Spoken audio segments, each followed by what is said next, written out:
Hi guys, Helper with you. In today's episode you will learn how to set any songs as a ringtone on your phone without a computer.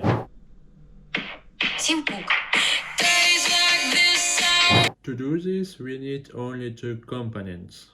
The first is any song in MP3 format that you can download from the internet. The second is the GarageBand app, which we download from the App Store. And so let me show you how to correctly download a song from the internet in order to transfer it to the application as quickly as possible.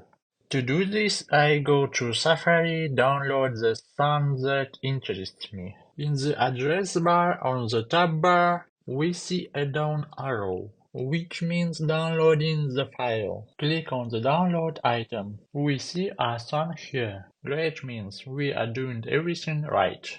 We then open the GarageBand app. Here we click on continue. Once again to continue. Here we choose not to allow. Here we directly enter the application. Scroll to the right and find the audio recorder section. Click on the middle of the screen to move on. There is such a working area. Switch to the track mode. For this, in the upper left corner, click here. The working area has changed again.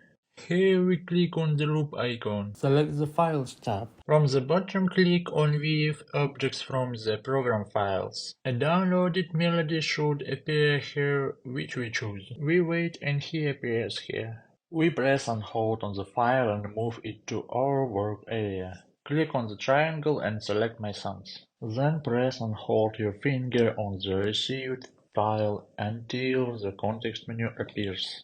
Here we choose to share. In the window that appears, select the ringtone. For your convenience, you can change the name of the ringtone. Click Export in the top right corner. During the export process, the message "You sound as" will appear. Specify how to use the created ringtone. Click on it.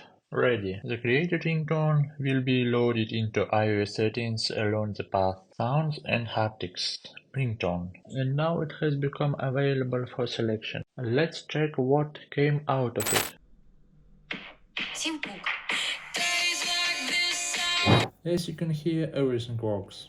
Thank you very much for your views. I hope I was able to help you. If something did not work out, write in the comments. I will definitely answer you.